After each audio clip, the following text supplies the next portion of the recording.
قال تعالى إن الله وملائكته يصلون على النبي يا أيها الذين آمنوا صلوا عليه وسلموا تسليما اللهم صل على سيدنا مولانا محمد وعلى آل سيدنا مولانا محمد اللهم صل على سيدنا مولانا محمد وعلى آل سيدنا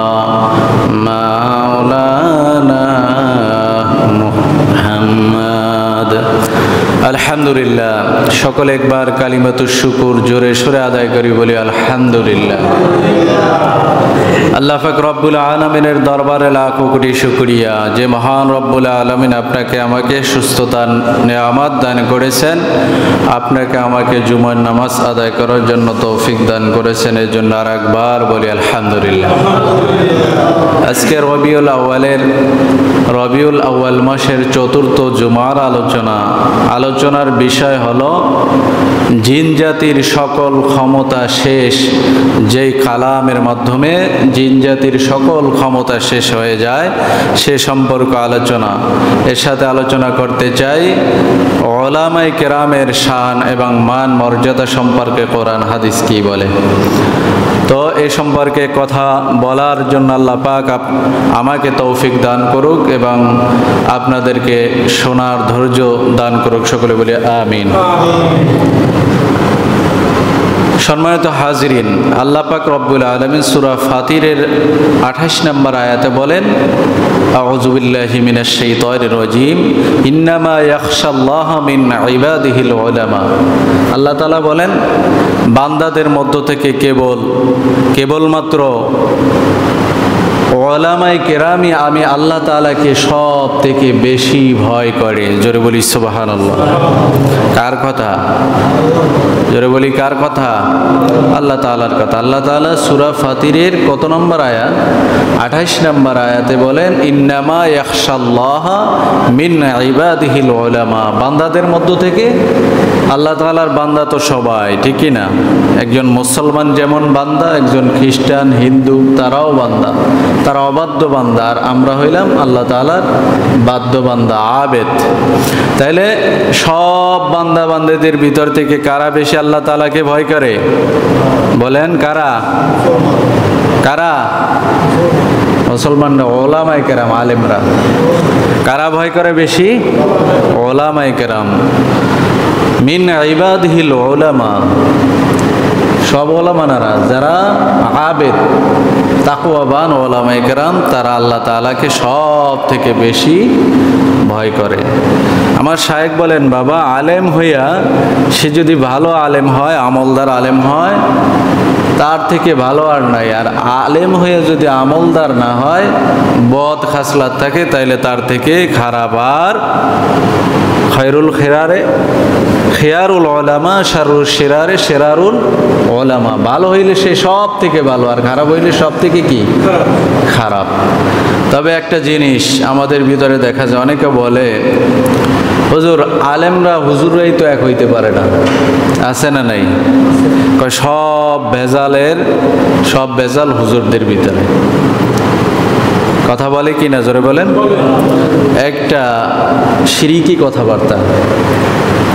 কারণ আপনি যদি বলেন সব ভেজালের মূল উলামায়ে কেরাম, আর আল্লাহ তাআলা বলছেন উলামায়ে কেরামই আমাকে সব থেকে বেশি ভালো ভয় করে, তাহলে যারা আল্লাহকে সব থেকে বেশি ভয় করে তারা কি শিরিক করতে পারে, বেদাত করতে পারে, গুনার কাজে জড়াইতে পারে। যদি ভুলে চুলে গুনাহ হয়েও যায় সাথে সাথে তওবা করবে, তারা আল্লাহ তাআলার প্রিয় বান্দা। কিন্তু আপনি বলেন সব ভেজালের মূল হইল হুজুররা। তাইলে আপনার কথা সঠিক না আল্লাহ তাআলার কথা সঠিক? কথা বলেন, কার কথা সঠিক? আল্লাহ তাআলার কথা সঠিক। সুতরাং এই ধরনের কথাবার্তা বলা, অনেকে বলে হুজুররাই তো এক হইতে পারে না। হুজুররা সমস্ত ওলামায়ে কেরাম এক প্ল্যাটফর্মে আসা জরুরি না, কিন্তু আপনাকে যে কোনো একটা ইসলামিক সংগঠনের সাথে জুড়ে মিলে থাকা জরুরি, ফরজ।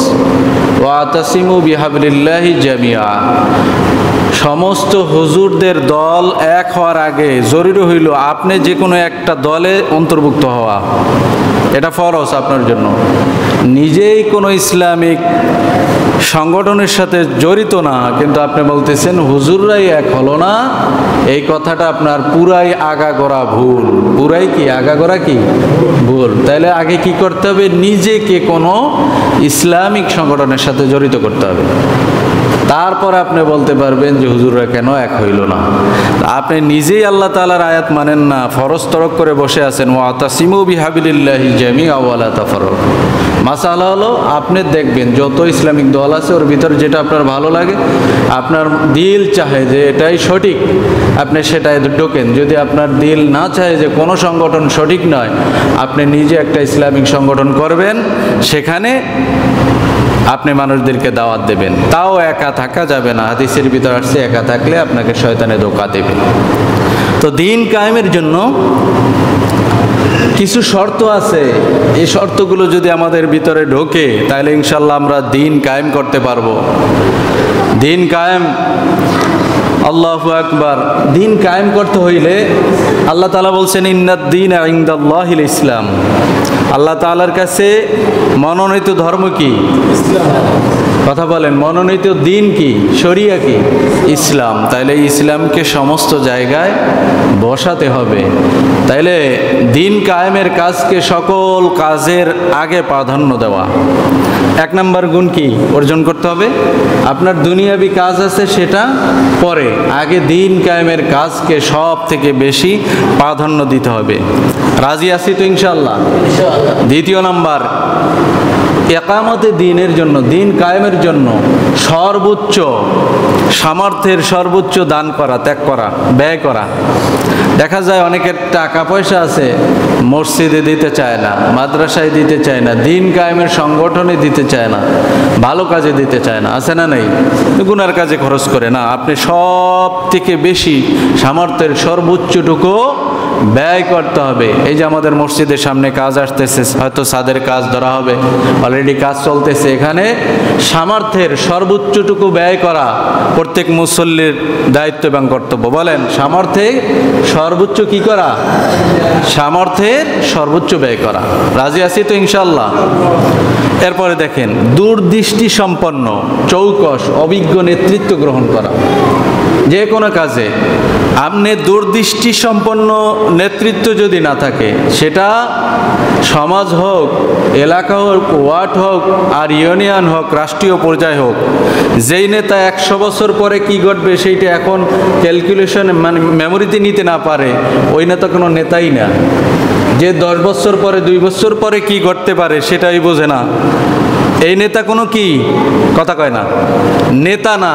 এমন নেতার পিছনে ঘুরবেন যে দূরদৃষ্টি সম্পন্ন, যার কি জ্ঞান আছে, অনেক পরের ভবিষ্যৎ সে বলতে পারে না কিন্তু কল্পনা করতে পারে যে এমন ঘটতে পারে।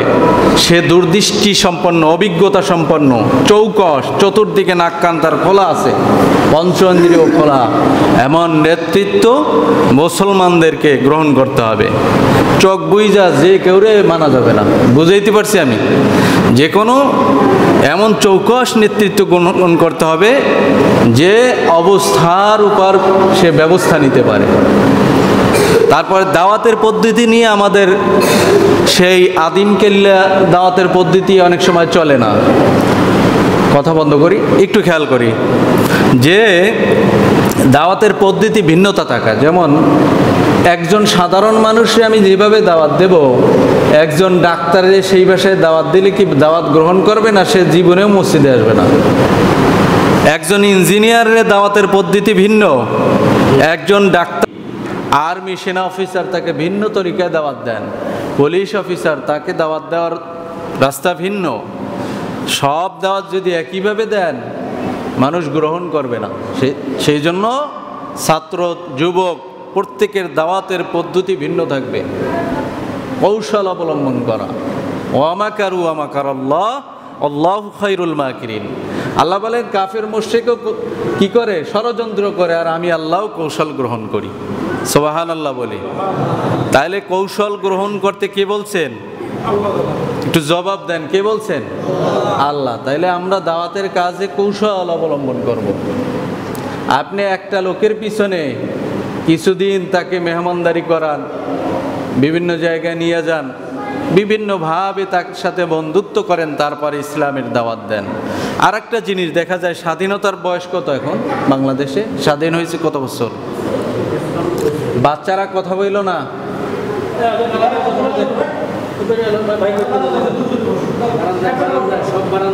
আমাদের বাংলাদেশ স্বাধীন হয়েছে কত বছর? 53 বছর।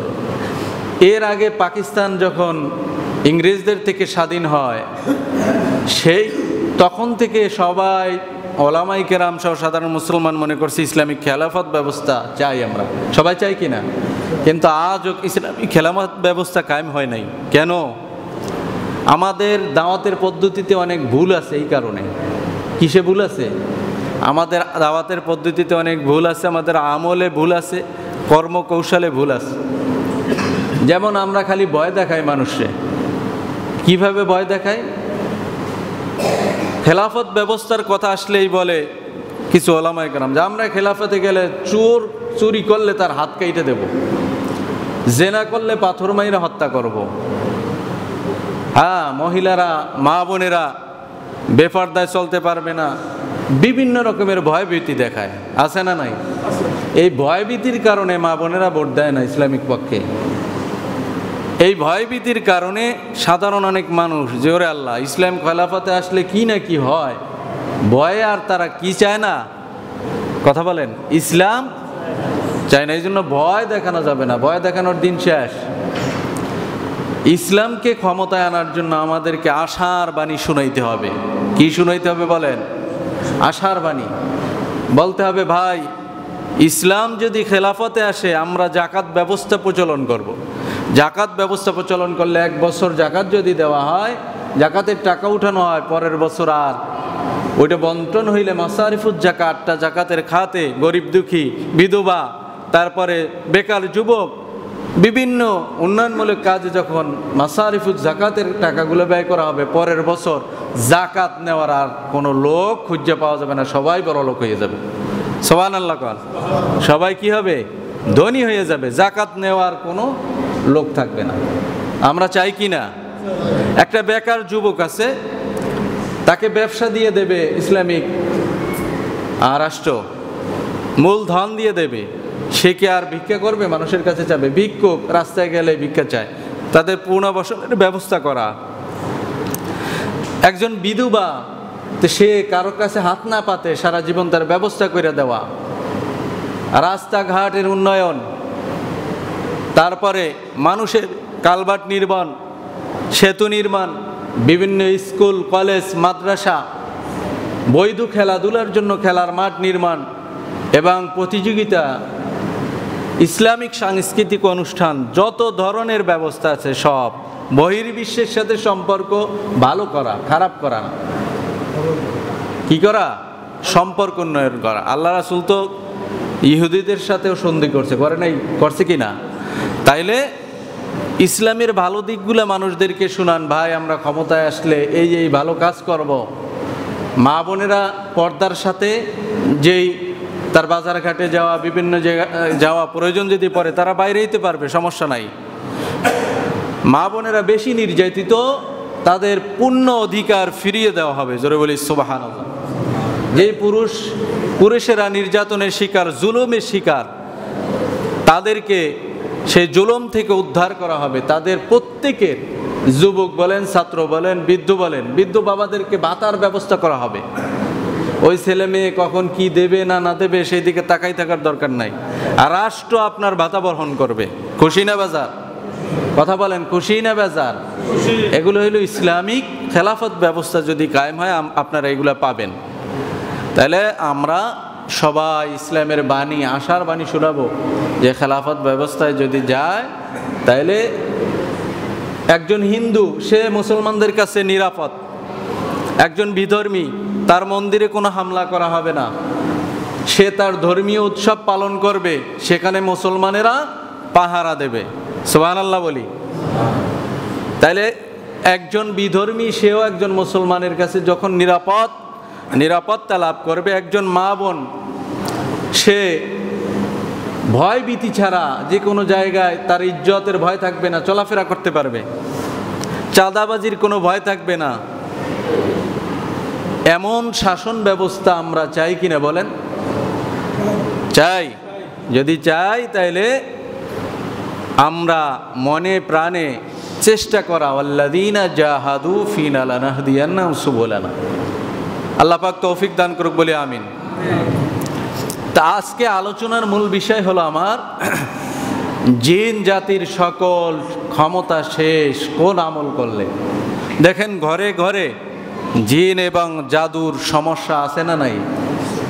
অনেকে বলে হুজুর এই সমস্যা সেই সমস্যা, বিভিন্ন রকমের বালা মুসিবত, বিভিন্ন রকমের রোগ বেলায় লাইগেই থাকে।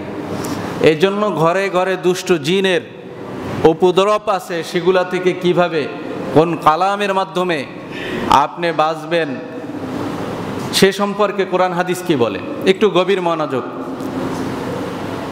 আল্লাহর হাবিব জনাবে মুহাম্মদ রাসূলুল্লাহ সাল্লাল্লাহু আলাইহি সাল্লাম তার কাছ থেকে হাদিস শুনে বর্ণনা করেছেন আবু দারদা রাদিয়াল্লাহু তাআলা। আবু দারদা রাদিয়াল্লাহু তাআলা বলেন, বিশ্বনবী সাল্লাল্লাহু আলাইহি সাল্লাম বলেছেন জিন হলো তিন প্রকারে। কত প্রকার? একটু আওয়াজ দেন, কত প্রকার? তিন প্রকার। এক প্রকারের জিন হলো সাপ এবং কুকুরের সূরাতে, বিড়ালের সূরাত, এই রকমের কীটপতঙ্গের সূরাতে থাকে।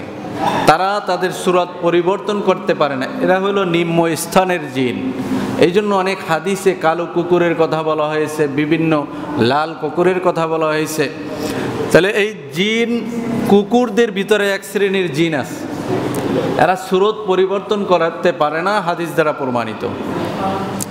দ্বিতীয় প্রকারের জিন যারা হলো বাতাস, হাওয়া শূন্য, তাদের কোনো আকৃতি মানুষ দেখতে পারে না, তারা হলো বাতাসের মতন। হঠাৎ করে দেখবেন একটা বাতাস আসছে, একটা মানুষ পাগলে প্রলাপ শুরু করে দিচ্ছে, অসুস্থ হয়ে গেছে, বিভিন্ন রকম সমস্যা হয়।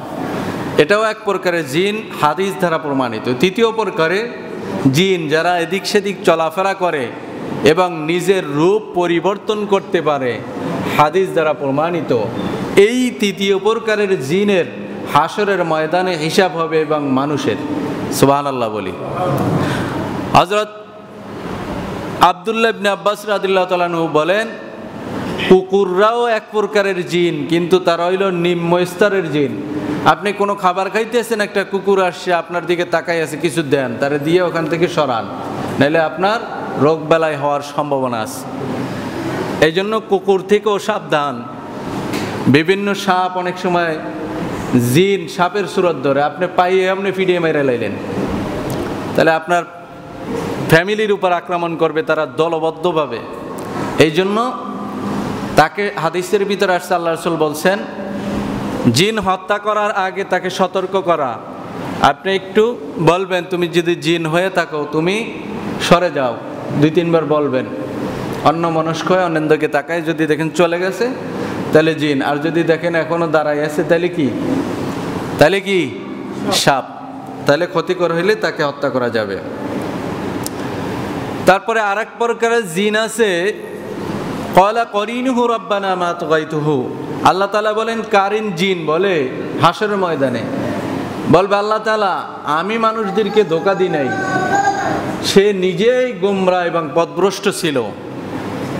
কারিন জিন, আল্লাহ রাসূল সাল্লাল্লাহু আলাইহি সাল্লাম বলেছেন, একটা মানুষ জন্মগ্রহণ করেছেন, সাথে সাথে তার উপর আল্লাহর তরফ থেকে একটা জিন নিযুক্ত করা হয়। জিনটার নাম হলো কারিন জিন। কির জিন? কথা কয় না। কারিন জিন। শুনছেন না প্রত্যেক মানুষের সাথে একটা শয়তান আছে, ধোঁকা দেয়? শুনছেন কি না? সেই জিনের নাম কি? কারিন।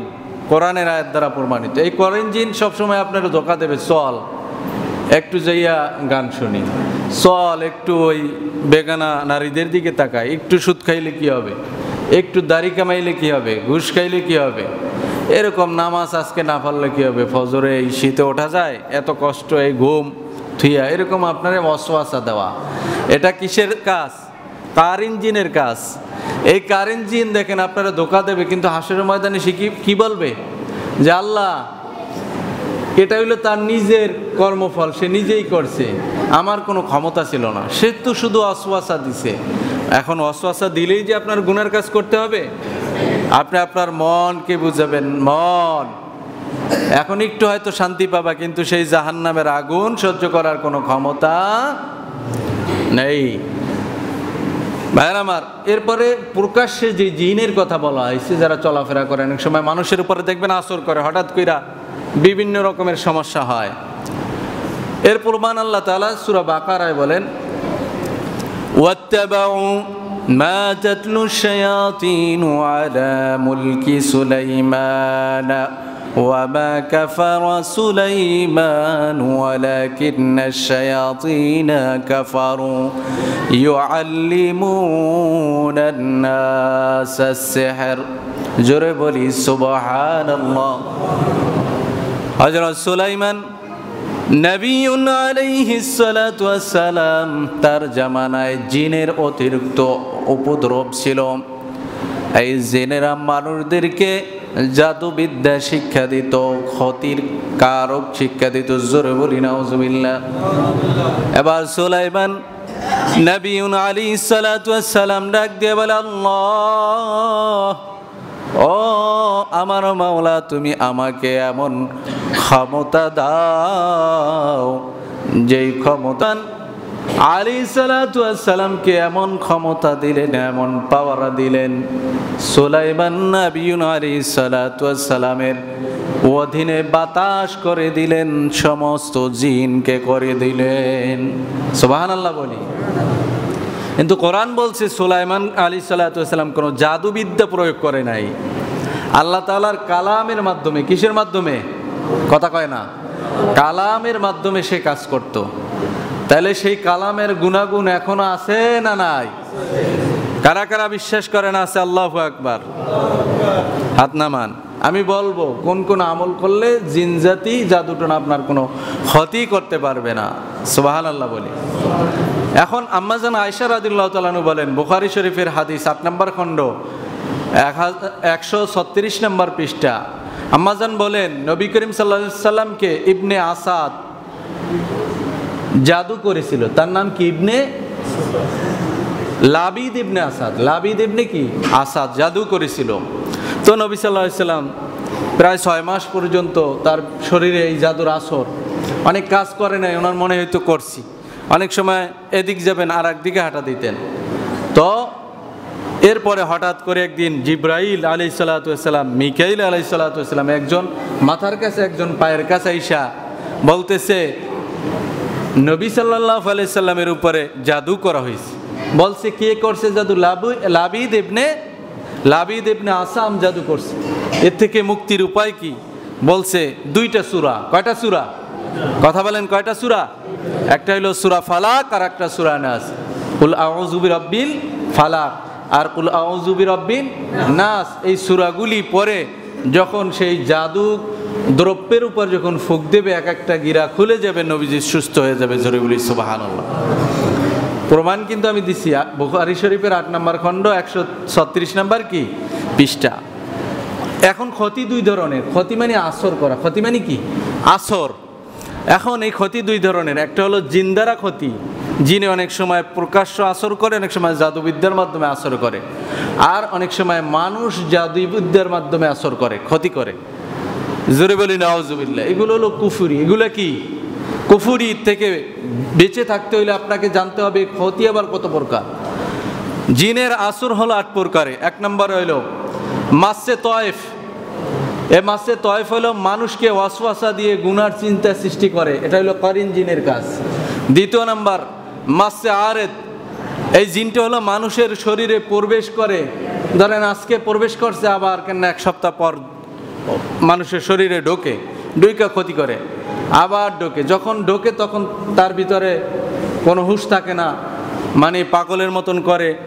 তারপরে 3 জন 5 জনের ধরে রাখতে কি করে না, পারে না। অনেক আসর, অনেক কাজ আছে তার। এরপর 3 নাম মাসে দায়েম। এটি হইলো এমন শরীরের সাথে মিশা যাওয়া। যখন কোনো জিন আসর করে ওই লোকটার ভিতরে এমনভাবে মানে দায়েম হয়ে যায়, সে একদম মিশা যায়। হতে পারে তার মাথায় তোলে, সারাদিন এত ডাক্তার দেখায়, মাথা ব্যথা ভালো হয় না।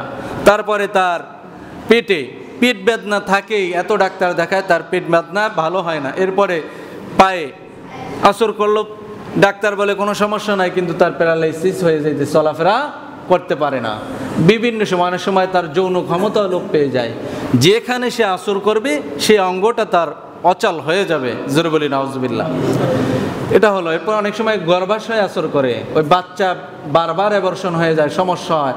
ডাক্তার বলে সমস্যা নাই, কিন্তু দেখা যায় বাচ্চা কনসেপ্ট করে থাকে না। এরকম হয় কি না? তাহলে মাসে খারিজি, এটা হলো 4 নম্বরে, মানে জিন আসর করে, শরীরের ভিতরে ভর করে না, দূর থেকে আসর করে, বারবার আসর করে। আসর করলে দেখা যায় তার শরীর দুর্বল হয়ে যায়, অসুস্থ হয়।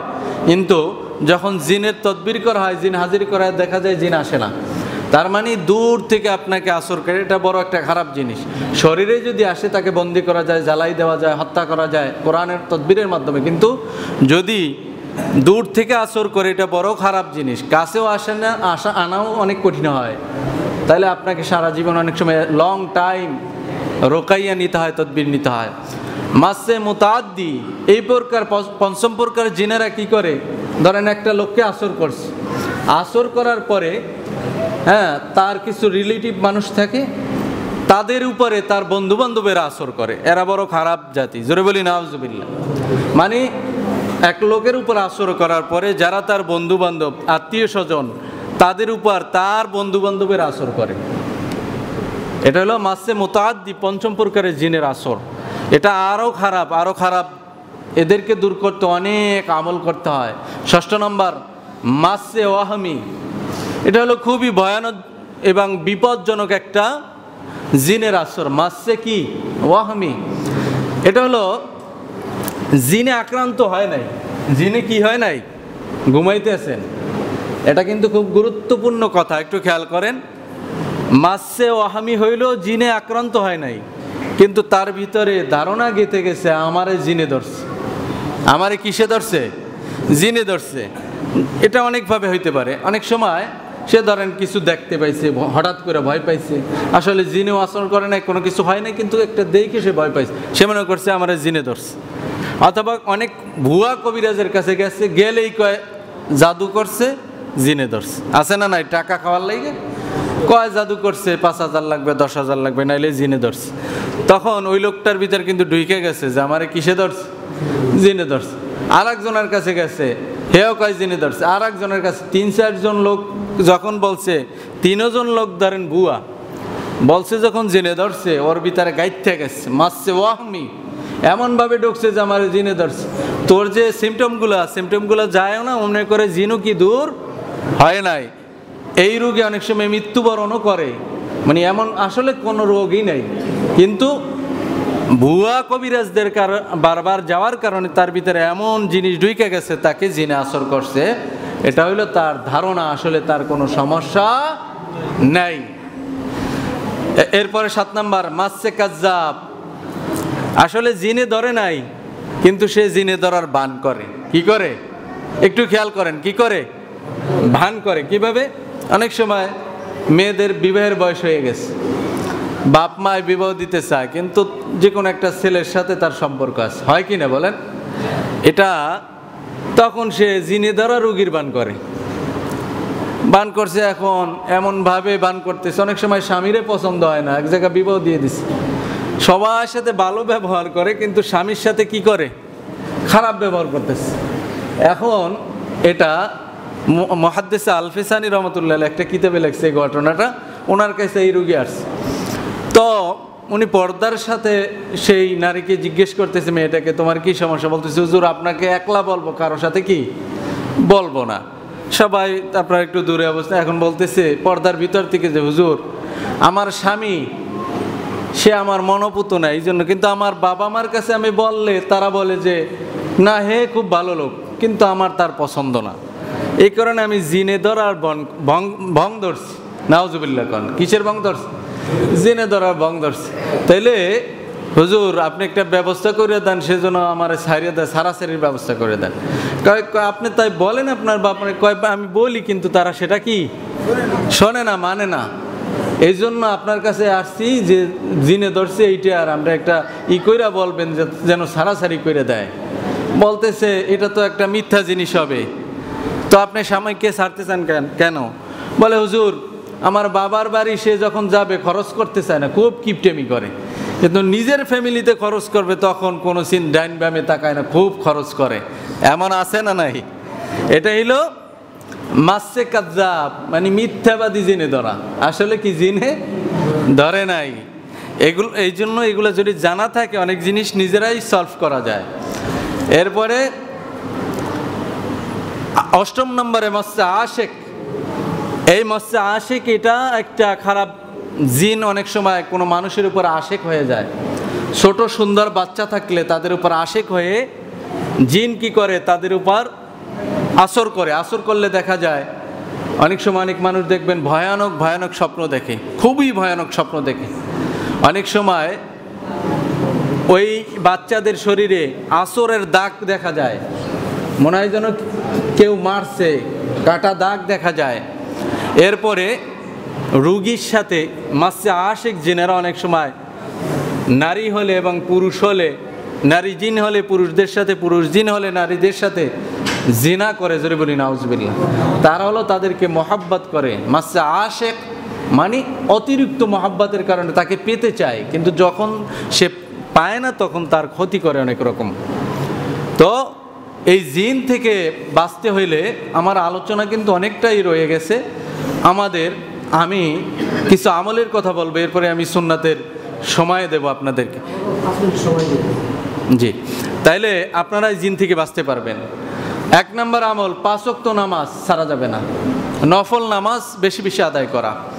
2 নম্বর, সুন্নাত ছাড়া যাবে না, ওয়াজিব ছাড়া যাবে না, হালাল হারাম তমিজ করে চলতে হবে।